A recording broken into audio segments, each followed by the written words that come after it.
And the reason why I fell in love with music where my parents didn't have to tell me to practice was when I realized that I could express my emotion through it. And I discovered when I was like 12 that I could have these feelings that I didn't want to or know how to or feel okay to express verbally, that I could express through the piano. And so I could be angry and play from that angry place, and then 30 minutes later I wasn't that angry anymore.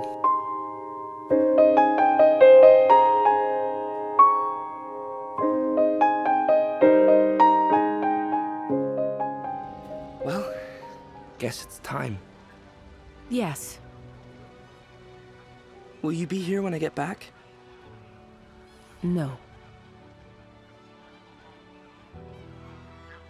I'm glad you're going where you belong. Roz, I Right move! I could use a boost.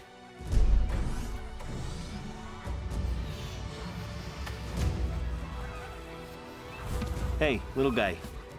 Fly like you, not like them. I will. Bye, Fink. Thank you. Ready? I guess I have to be.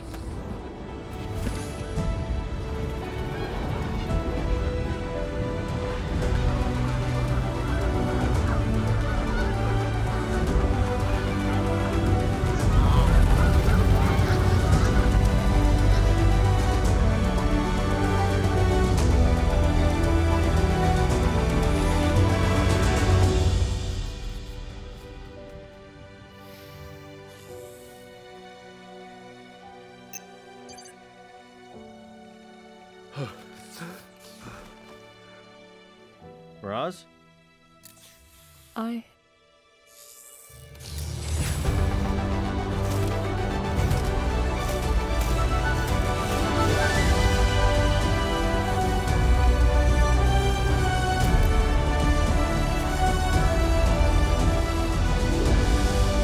Right, Bill, follow me!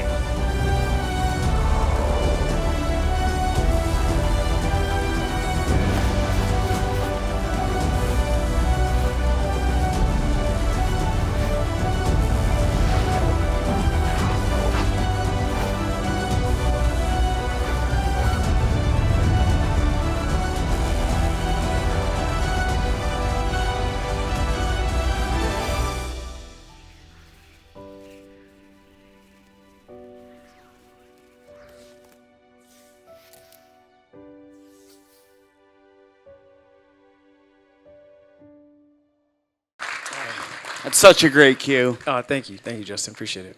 Yeah. As I was walking from the AMC to the parking garage, I was hearing it in my head, and I might have even hummed it out loud, that tune. I mean, it really sticks with you. Oh, thank you. I feel like that's, I don't know, that's like the biggest compliment. I feel like whenever people actually remember the themes running out of the theater, I feel like that's, when I was a kid, what made me want to do it in the first place was being able to sing those themes. Absolutely. Yeah. Yeah, I mean, I think when you can have this score kind of has it all. It has a palette of its own.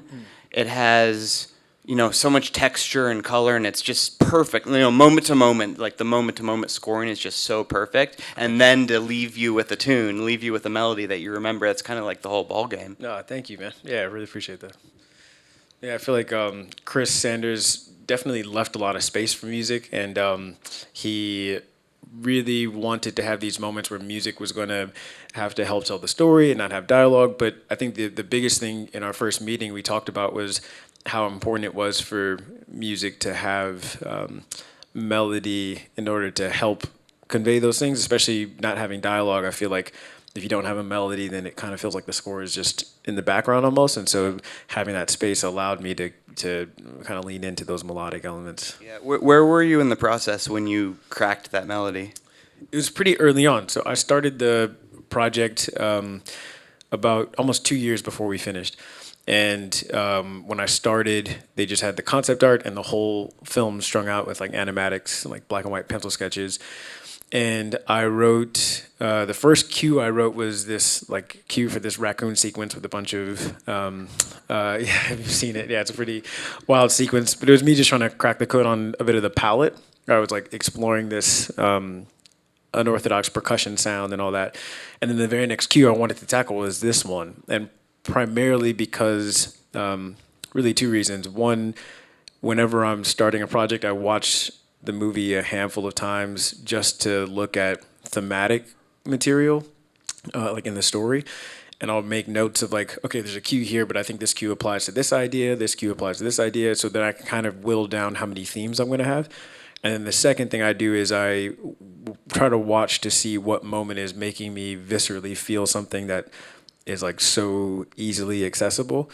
And so this sequence really struck me emotionally in a way where I was like, well, I think if I start with that, I can not only get to that emotion very quickly because I feel it so viscerally, but also I think this is a moment for a main theme. And so if I really crack the code on that, then I'll have that melody to be able to go and stress test it throughout the rest of the film and see if that melody can work at the end of the movie. Can it work like in the smaller moments and so on and so forth. So it took about, I'd say like 2 months of working on primarily just this cue.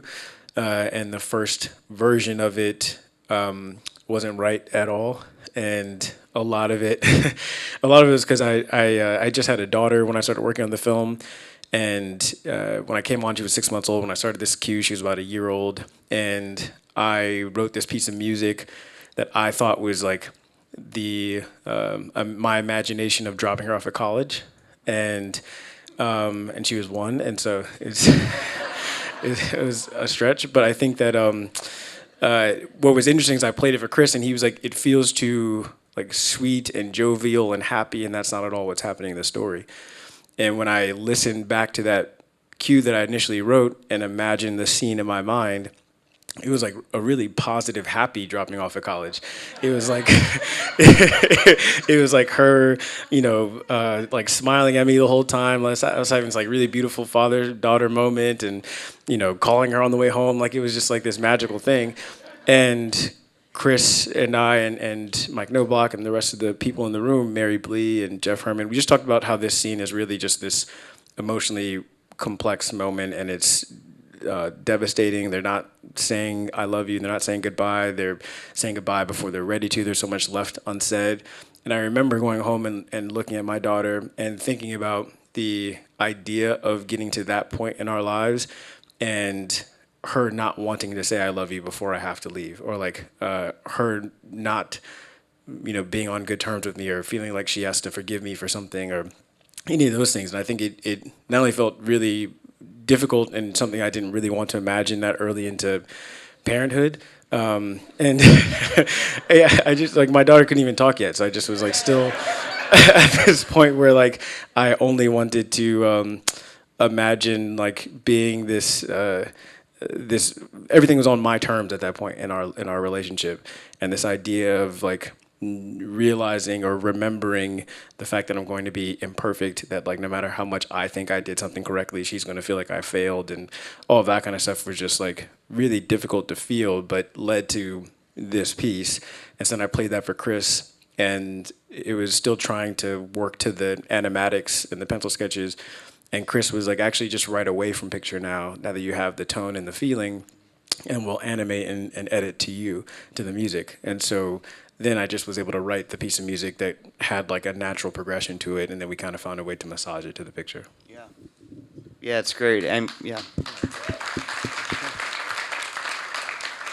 it's got all the emotion in it, but it's also so triumphant as well. And then it kind of lifts off and then starts going double time and all that. It's just a great architecture to that piece. Thanks, man. Yeah, I think that it also is another reason why I started with it early was because a lot of the conversation, as you know, like in the beginning of the project, was about all of the things that this score needed to do.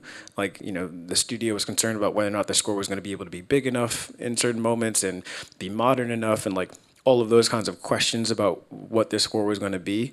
And so I also felt like starting with that cue early on would allow us to see where the bar was going to be in terms of like the scale of the instrumentation, and to have something that stretched the dynamic range of like what the entire score was going to be in one cue felt like a great way for us to then have a barometer for every other element.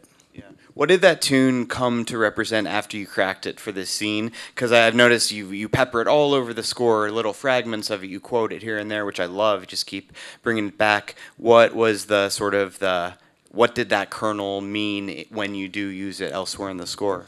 Yeah, thank you. It's family, ultimately. This idea of family, and it's like not only the idea of family that we know, but even just in the film, it's really about a found family or a constructed family. And so there are moments where it plays as she's rescuing all the animals in the during the winter storm.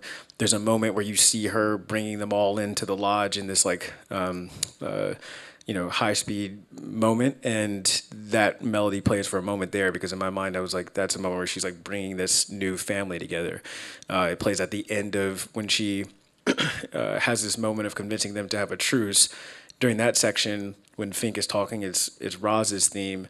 But then once they agree to have a truce and a moment of peace amongst one another, that family theme comes back, and then it happens at the end. And so that's the reason why this moment felt like it needed a theme that wasn't a character's specific theme, because it's not really Roz's moment, it's not really Bright Bill's moment, and it's really this idea of like in a lot of ways the kind of emotional devastation of what this family is dealing with in this moment. And then what are the other themes in the score sort of mean? Because I know you have a few themes that you bring back. Sort of how do you identify each one? Yeah, so it's really just Roz, Bright Bill, Fink, and then the family theme. And then there are a couple other small, like, leitmotifs, like the Ricos, which are the robots at the end. They have their own theme. You hear it for a second when Bright Bill and the geese are in that dome city and the Rico pops out. You hear it right there, and then you hear it at the end when they come back. Vantra, the retrieval robot that is inspecting Roz and trying to take her memory at the end. She has her own theme. Paddler and Pinktail have their own themes, but each of those other minor characters only have these like small little moments, and so you only hear their themes a handful of times. But it felt like every moment that needed score kind of either dealt with this family idea or with Roz or with Bright Bill and with Fink. And then with each of them, I really love having other elements to the theme that can also be used, where like, for example, Roz has an A and a B side to her theme, and she has this ostinato. And so there are times where like and she has this little kind of like chime that's almost like, your washing machine when it's done, essentially, because she's this piece of, technology. And so those things also are used sometimes, or there are cues that are built just from that little chime. There are cues that are built just from her B theme, which are moments where she's like stepping beyond her programming. And there's moments that it's just built off her ostinato.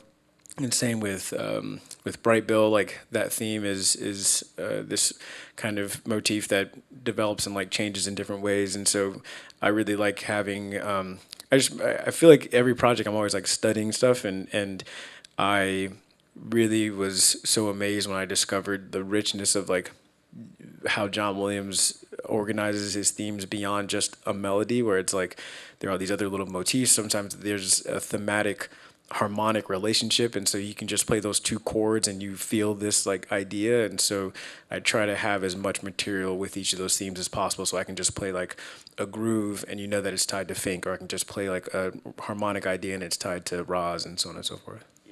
I'm always amazed by how much is going on in most animated movie scores. I mean, it's just wall to wall and so reactive. It's like reacting to so many pivots in each scene, so many pieces of action, reactions on characters, lines of dialogue. You have to hit so many. I've never even tried to compose, a score like that.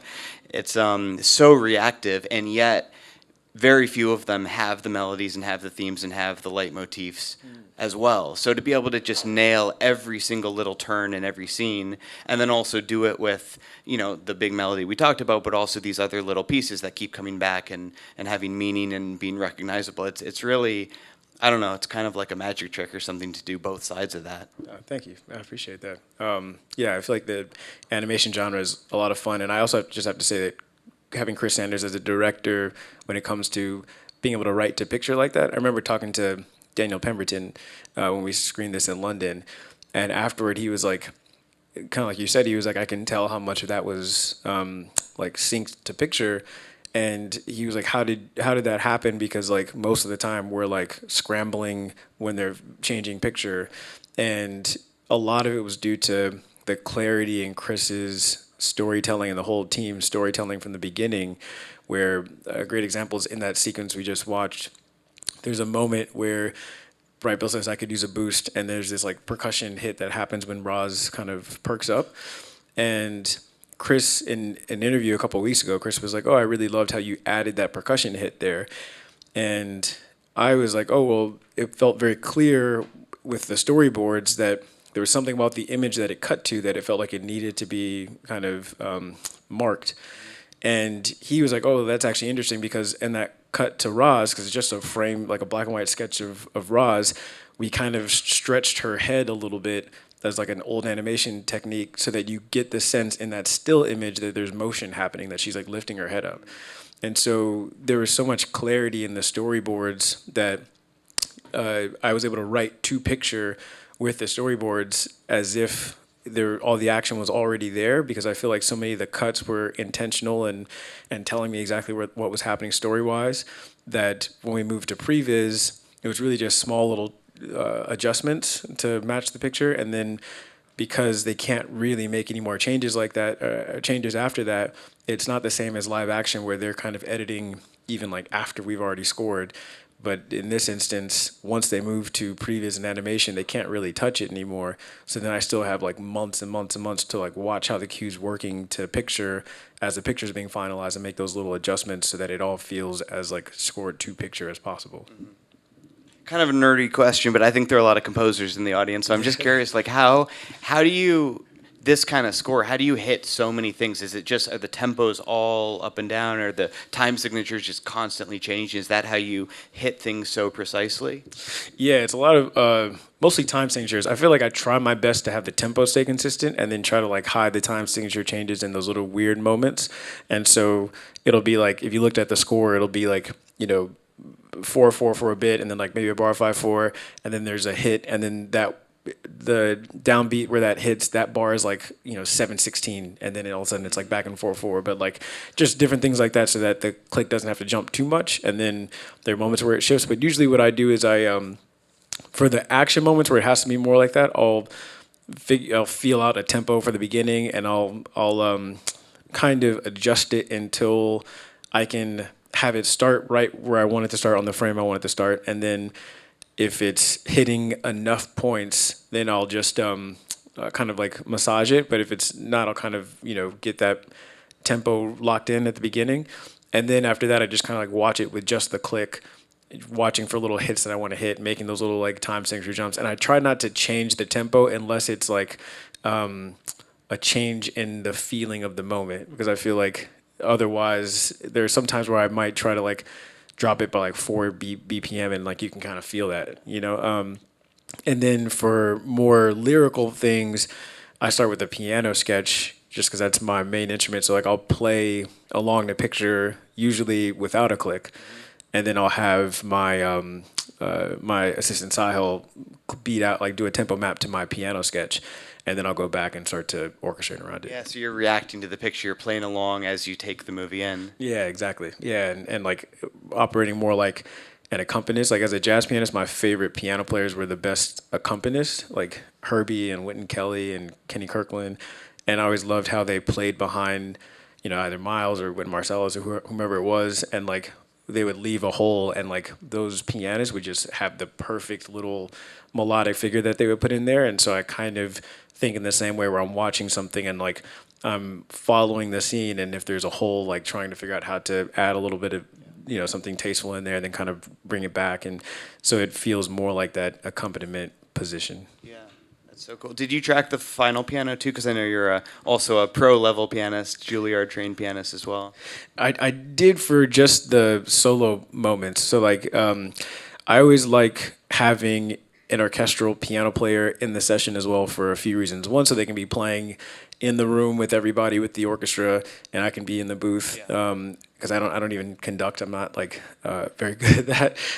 But also because I tend to write piano parts for the orchestral piano part that I'm not going to play, that I'm going to hire somebody that's like amazing to do that stuff. And then for all the solo stuff, a lot of it's because kind of going back to like my jazz relationship, there were so many piano players that we can hear, and in like two notes, you know who that is.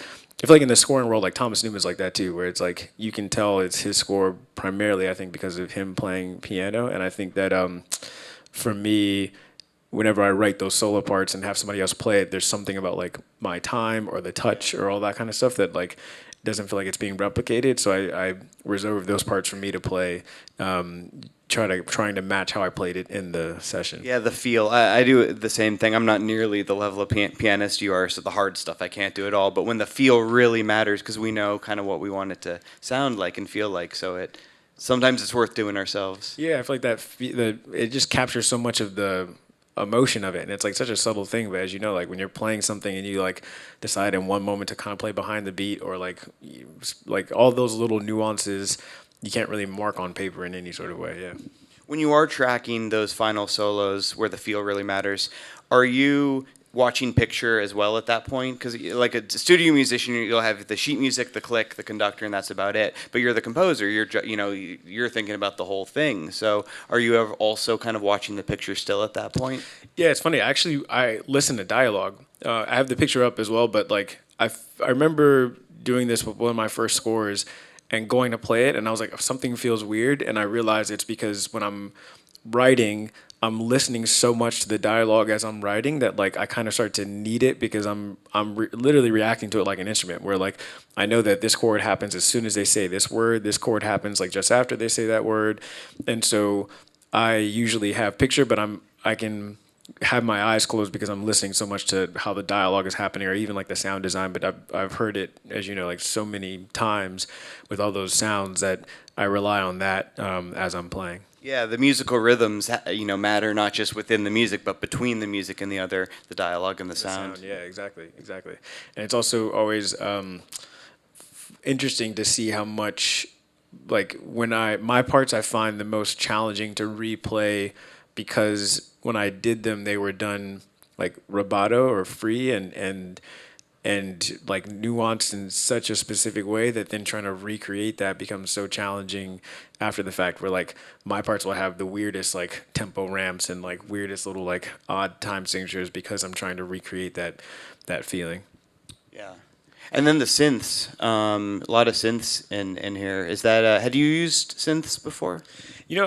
A little bit, but I'm not really. I feel like the first time I had an analog synth was like right after college. So it's been like, I mean, at this point it's scary. It's like 20 years or like 15 years. But that being said, it's like a newer thing for me. And I know so many guys that have been playing synths as long as I've been playing piano, essentially. So like there's out of the, on the tracks that are really synth heavy, maybe it's like 12 synth tracks, like there's probably 3 that are mine, and then the rest of them are primarily this guy Nicholas Semrad, like this amazing synth player.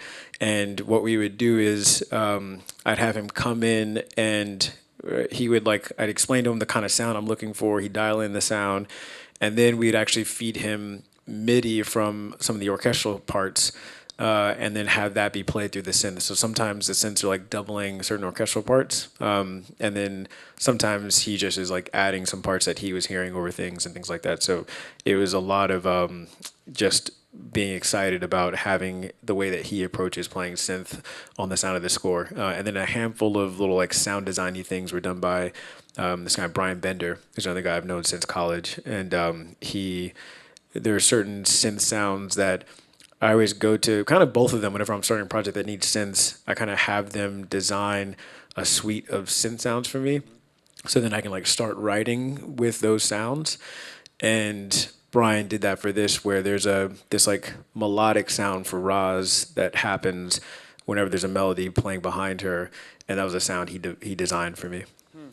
Very cool. I see they're flashing. I think that means we're supposed to go on to some more clips.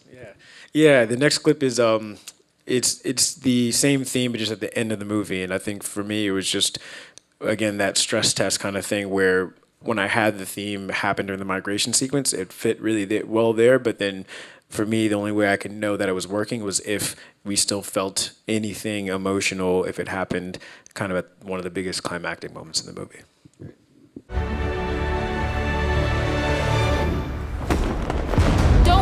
afraid.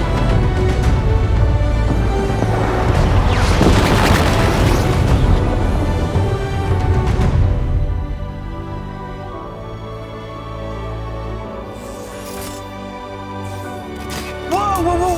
Don't you need that? I have everything I need.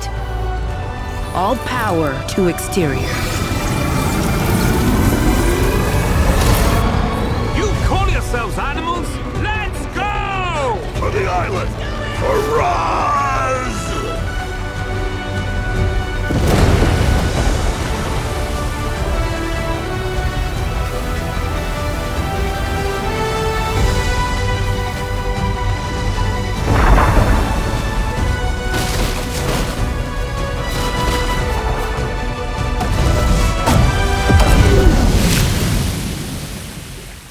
Great cue. Excellent. Thank you. It sounds like a huge orchestra. Do you also use that, back to the synth palette, do you have it, kind of doing some invisible magical work under the orchestra too in a cue like that? Yeah, in the bigger cues, I try to have, like, for any of the cues where we don't need it, have it be as live as possible. We scored at Air for most of it. We did some pickup sessions at Abbey Road and then percussion in New York. But in total, we probably had a little over 100 pieces when you add like the choir and everything else. But Alan Meyerson mixed it, and he's just a legend. And I feel like he's so great at knowing when something needs to stay natural and raw, and moments where I think, especially when he's done all that work with Hans, where we need to have a little bit of the MIDI mock-up to like add a little bit more clarity and punch to the sound of the orchestra. Yeah. Well, I meant even just the synths that are actually part of the the design synths. of the score. Yeah. Yeah, that do too. you use them under that kind of cue as well? Yeah, for sure. Like I don't know how many tracks are on that cue, but it's definitely pretty heavy, and also using like specific. I'm always intentional with that palette when it's something that Roz is driving in the story. Yeah. So that's a moment where, because she's like doing this pretty heroic thing, synths are like a big part of that texture, and choir as well. Choir is something else that also only came in moments where she was moving beyond her programming. And same with that melody that happens at the end there. That's like her B melody that's also happening in these moments where she's stepping beyond what we've understood her to be capable of. So it's a pretty heavy mix. Yeah, no, it's just epic. It's huge. Yeah, it's always fun to be able to have those moments where like you're writing something that big, and there's again, like being able to have a melody like that. Yeah. What are the there are some like sort of organic sounds, right? Like, aren't there some wood-based sounds, or there's some things like that in the score as well? Yeah. So there's this group called Sandbox Percussion that I started working with, and I found them primarily because I was looking for a way to represent the wilderness in a different way than I was at least most immediately thinking of when I imagined a score that does that. And I was talking to Thomas Kotcheff, who's an incredible composer and a friend of mine on the team, and he is from the classical space. And for me, I wanted the rest of the orchestral writing to be like a bit more intricate and layered, and a bit more connected to like classical writing than like pop writing in terms of like the orchestration, even though the melodies are a bit more modern. And so I wanted that element to have a connection to that modern classical space. And he recommended Sandbox, and the thing I love about them is that they approach percussion more like Foley. I went to their workshop, and like they have tuned wooden slats and tuned metal pipes, and breaks from a bunch of different random cars and bottles and cups. There's like an oxygen tank that's in there. Like, it's all kinds of random things, and then they build these percussion workstations, and it's 4 guys, and they find these like really cool ways to play them. And so the first cue that I wrote for that raccoon sequence was trying to see if Kris was into that idea as a sound, because the way I conceived of it was like, if we have this small percussion ensemble recorded with close mics, almost like this ASMR texture exists on top of the orchestra, would that be a fun way to represent, like, kind of bringing the diegetic sound or the sound design into the score, where we feel the feeling of animals skittering through the forest, or like Roz being struck by different things in her metal body. It also became something interesting to like blur the line between synth and those elements, where moments where Roz is feeling emotional, instead of it being a synth pad, it's actually bowed metals, as like something else that kind of felt like a way to represent that vibration that's happening for her. And so once Kris really liked that cue, and we also didn't think it was going to be a problem for the sound design side, I went and had Sandbox record all that stuff for that cue. And then we took that recording and made my own sound library. So then the rest of the writing was done with those sounds, and then we went back to them at the very end to re-record everything, so it could be played live. So you made sampler instruments so you could actually play those sounds as you were writing the rest of it? Yeah, exactly. That's cool. Yeah, and be able to have them as like one-shot things that we build like our own little drum kit with, so that it can be written in that way, instead of it being like loop 1, loop 2, loop 3. It could be a bit more to picture if I had things that were like individually chopped up. Yeah, you could write with it and then have them redo it in like the right tempo and all that. Yeah, exactly, and have like because those things worked in the mock-up version of it, but if you go and listen to just those MIDI mock-ups of the percussion, it would sound like very clear that those are like a bunch of one-shots that are chopped up, or like a sound that's repeating over and over again with different velocities. And so being able to have them play that naturally and organically brought it to life. That's so cool. Yeah, I mean that's what I'm reacting to. This palette is such a unique palette. You got the orchestra, the synths, the wood, the sandbox sounds. Any other ingredients I'm missing that are in there? No, I don't think so. I think the choir is the only other thing, but it's a very very like small and in terms of the amount that it's used. But yeah, that's pretty much it. It's such a unique blend. I mean, just what a cocktail of sounds. Thanks, man. Yeah. Yeah, appreciate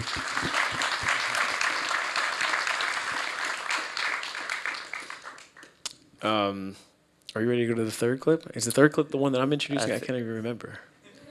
Yes. I see a light. Yeah, I think they're telling us to go on. Well, I'll this one I just wanted to. It's kind of more of a nerdy thing when it comes to the themes and things like that. Where it's a handful of clips that show the progression of Roz's theme, because like one of the things that I found really exciting was hearing Lupita's nuanced performance and how much she was adjusting the way she spoke based on where Roz was in her journey, and how little programming or like affecting they were doing to her voice, and how much of it was these like subtle choices performance wise.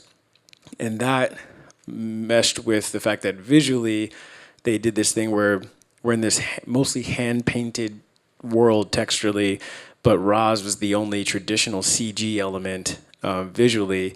And then over the course of the movie, they started adding hand painted strokes to her as she becomes more enmeshed in the wilderness, and she has like moss on her and scratches and all this stuff. And so those incremental things, in addition to like changing the palette of Roz's sound, it's also trying to find a way to have her theme develop and like all the elements of the theme. And so some of those elements are like her first theme is and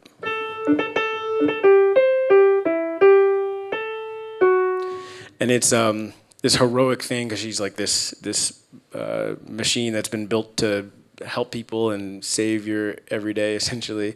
But underneath that, there's this ostinato. And then at the end of it, that little chime is, and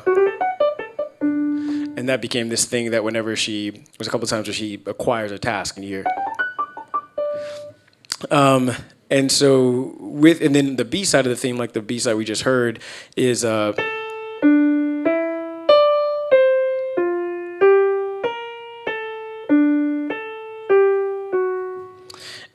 and then as that develops, there are moments where instead of it being this sound,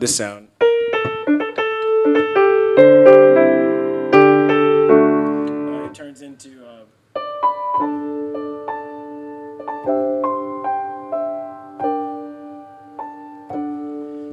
like something a bit sweeter and just a slight reharmonization. And then other moments where that harmonic center, that instead it becomes like a different ostinato for this winter storm sequence, like a.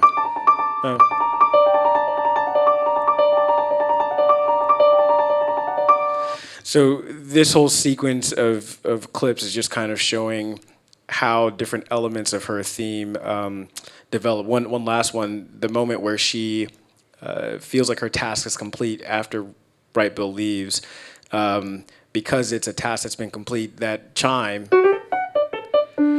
turns into this melody that's a bit more somber, where it's.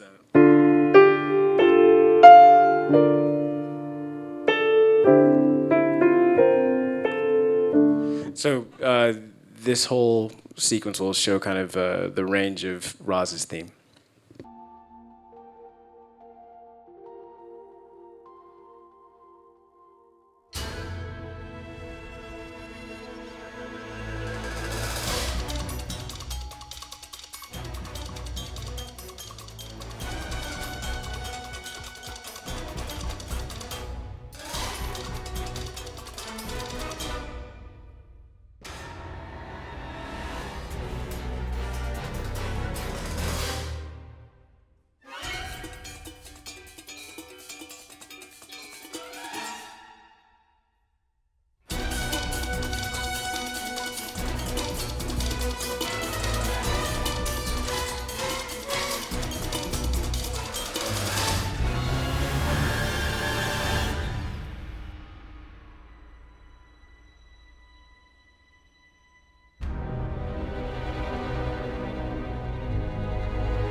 Hello, bonjour. Guten Tag, Hujambo. Hola. Congratulations on your purchase of a Universal Dynamics robot. I am Rosm 7134. A Rosm always completes its task. Just ask. No task is impossible for Rosm 7134. Rise 3 7 sun 3 4. But you can call me Roz. Rise! Rise! Rise! Rise! Rise! Where are you from that things don't eat each other? I do not know my origin point. Well, who made you? Someone made me? Someone made me? Humor is based on misfortune? Misfortune. Yeah, here. Try it. Yeah. Not funny. Not funny. Think?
Rosm 7134. Task complete. Activating return transmitter in 3, 2, 1.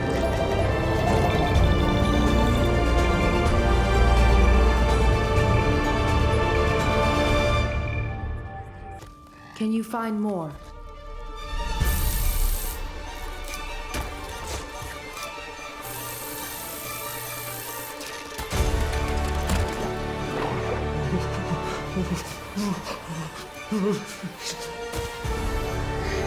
Mom? Oh, we're gonna be okay.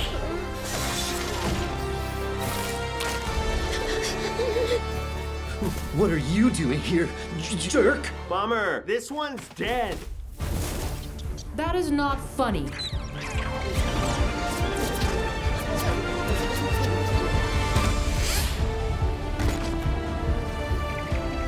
Paddler! Cut? Fine.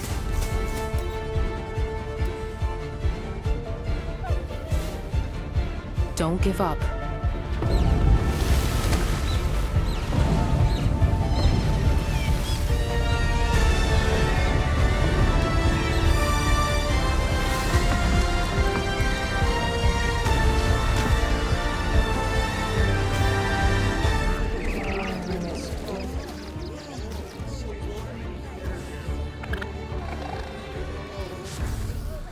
You don't look so good. Is everyone accounted for? Maybe one more.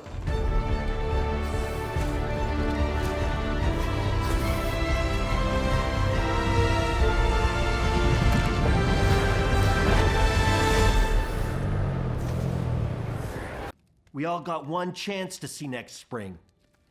Because of her. The thing. The monster. Well, her name is Roz. And while you all ran from her and stole from her and made fun of her, all she's been trying to do is raise her kid. The little one that no one gave a chance.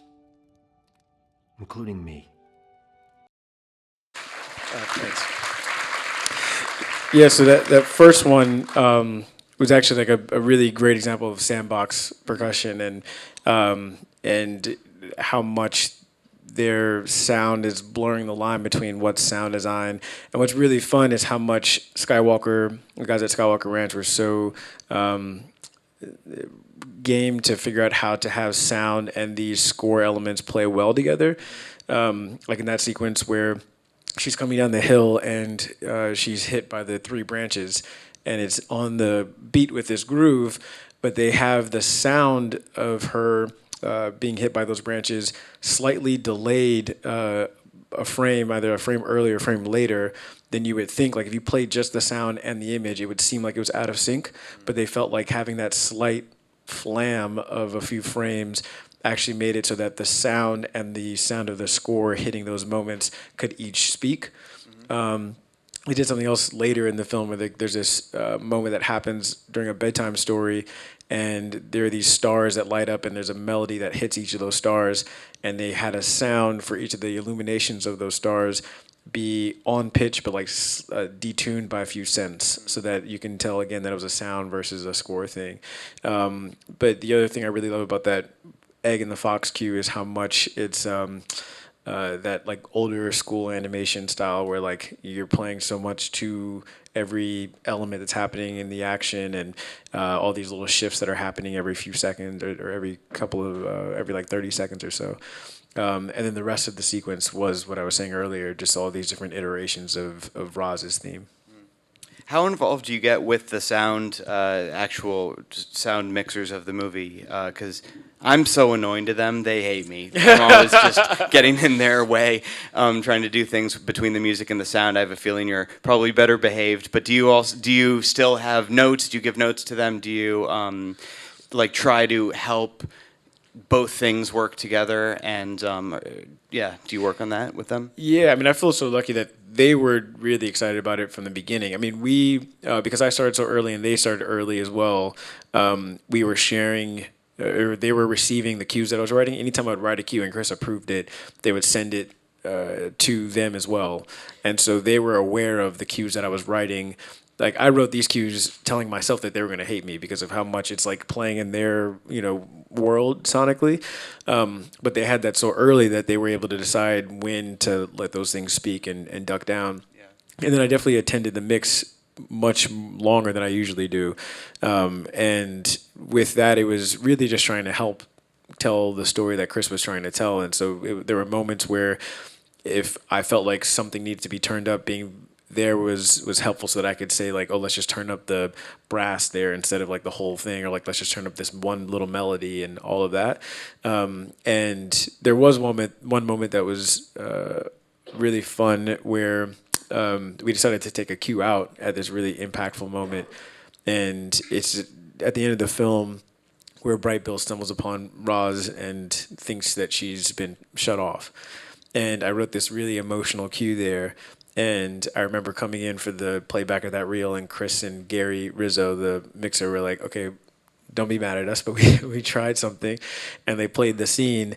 And it was the first time that I had been really emotionally impacted by that scene in a long time since I had seen it, because I think the silence actually made it even more impactful. And the music kind of let you off the hook and let you think that she was going to be okay, whereas it being completely silent made it feel even more like she maybe would be gone. And so for me, it was an immediate, like, yeah, that's the right choice. Like, I feel that emotion and I have to trust that. And like, I think that was a great decision by them, and better for the movie. And so I always feel like, because I come in with the attitude of like, we're doing whatever's best for the movie, I'm not just like, let's turn the music up, but like trying to be as mindful of when that can be helpful and when I need to get out of the way. But I will say the biggest thing is because Chris as a leader is so encouraging that collaboration early on, and then everybody on that stage, like Gary and Lef and Brian and Randy, they all just were down to figure out how to have these moments like this where sound and music are playing well together. I love that you fought for that. I think it's so important to have a composer on the dub stage. And I remember one time I was on a panel with, I won't say who, but an old composer, big person, and somebody asked that question, like, is there a role for a composer on the dub stage? And this composer said, no, absolutely not. There's no role for a composer. You get out of the way. And I said, well, I'm kind of on the dub stage the whole time. And I think it's so important because not only, I mean, are you there to fight for, you pick your battles, and obviously you're serving the movie, but like I think you alluded to a second ago, you know how to solve problems that they may not know how to solve. So they may say, oh, this cue's too loud, or this cue has to go, but it's the trumpet or it's the oboe or whatever it is. Yeah. So you know how to solve the problems. Yeah, I feel like there's so many instances like that. Like there's that sequence where she's put Bright Bill in her chest and it's like turned to that ball and coming down, and it cuts to that moment where they're all trying to push the tree down, and the orchestra's really big and like really active, and they're talking and they're trying to get that sound and the sound of the tree. There was all these elements, and that was a perfect example of like me knowing if we just turn the low strings up, like that'll be enough. Or if we like, turn the brass down but keep the strings, that'll give us the energy we need, but not like be so muddled and loud. So I feel like there were a lot of instances like that make me feel thankful for Chris, because I feel like for me, I would want to be on the dub stage every time as well. I feel like sometimes it's either the studio being fearful that the composer's going to come in and mess things up, or like be, advocating only for themselves or whatever it is. But in this instance, everybody was down for that collaboration. Yeah. I see a light. Does that mean more clips, or we're done? Oh, time to play. Time to play. Yeah. Thanks. So I'm just going to play a handful of those themes, or kind of each theme. So I'll start with Bright Bill's theme, and I'll play a bit of Fink's theme, and then a bit of Roz's theme, and end with that main theme. And because I don't have the other 99 players with me today, the way that I like to do this when I'm playing by myself is kind of demonstrate a bit more of how the writing process is for me, because I started off with jazz piano, and the reason why I fell in love with music where my parents didn't have to tell me to practice was when I realized that I could express my emotion through it. And I discovered when I was like 12 that I could have these feelings that I didn't want to or know how to or feel okay to express verbally, that I could express through the piano in this secret way where I was very aware of what I was saying and how I was saying it, and nobody else around me knew what I was saying. And so I could be angry and play from that angry place, and then 30 minutes later, I wasn't that angry anymore.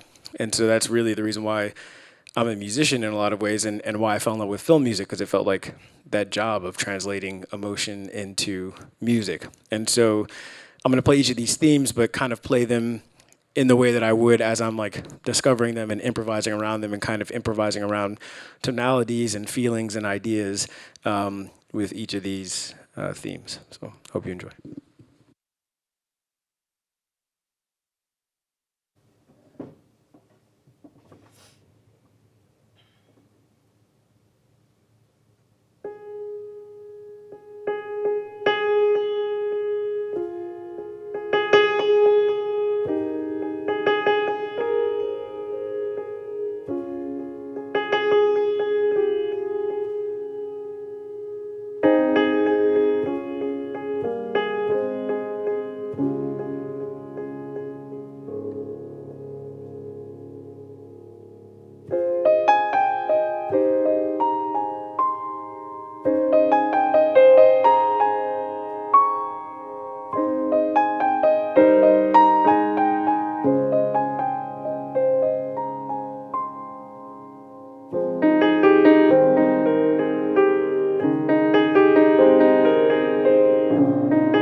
Thanks so much. Thank you.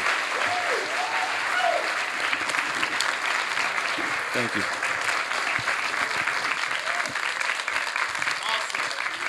Thank you. Thank you. Wow. Wow. Chills when you got to the big theme at the end. That was really something. No, thank you. Yeah. Thank you so much. Yeah, and I see this is why you play the important solos yourself, because it's touch. You have such a touch for it. Nobody's gonna play it the way that you're hearing that. Yeah. I appreciate that. Yeah, I feel like it's definitely I don't know, just like such a personal thing. It's funny. My wife often has said that she can understand the way that I feel more clearly when I play piano than when I talk to her. Whatever works for you guys.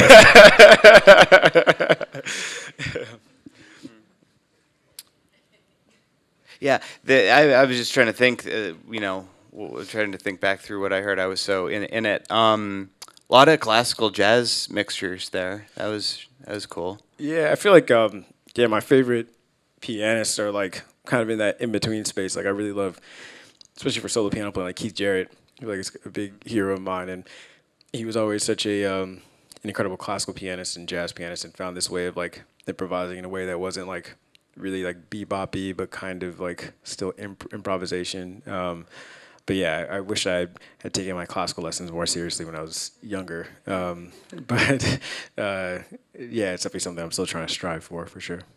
Yeah, so that's interesting. I didn't know which background is kind of the opposite, I guess, of my background. So you grew up playing jazz mostly.